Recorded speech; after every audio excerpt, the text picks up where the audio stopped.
জয় নিতাই, জয় গৌর, নমস্কার। আজকে লীলা বর্ণনা করব। মানুষ গৃহে থেকে ভগবান লাভ করতে পারে না গৃহ ত্যাগ করে ভগবান লাভ করতে পারে, এই লীলার বর্ণনা করব। কাউকে হিংসা করা উচিত নয়।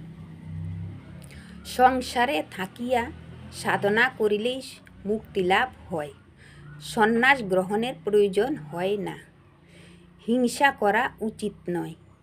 ভাগ্যের লিখন মানিতে হইবে। অতীত ও ভবিষ্যৎ চিন্তা করিয়া লাভ নাই। কাহারও মনে কষ্ট দিতে নাই। মাতা পিতার সেবা করিতেই হবে। কাহাকে তুচ্ছ জ্ঞান করিতে নাই। কাহারও মধ্যে কি আছে তাহা জানা যায় না। কার ভিতরে কি আছে কিন্তু জানা যায় না। কেউই জগতে অস্পৃশ্য না। তর্ক ও বিচারের কোনো লাভ হয় না। পুঁথিগত বিদ্যা নয়।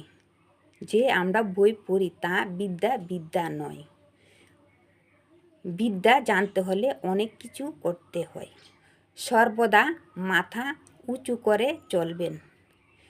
কোনো জিনিস প্রার্থনা করিতে নাই। দেব মন্দির কখনো অপবিত্র হয় না।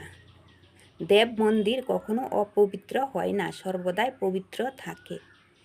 যেই নিজে আসে তাহাকে তাড়াইতে নাই।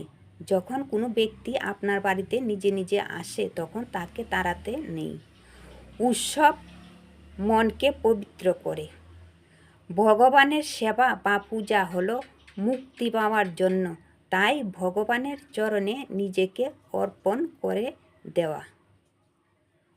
জয় নিতাই, জয় গৌর, নমস্কার। যদি আমার ভুল হয়ে থাকে আপনারা নিজ গুণে আমায় ক্ষমা করে দেবেন।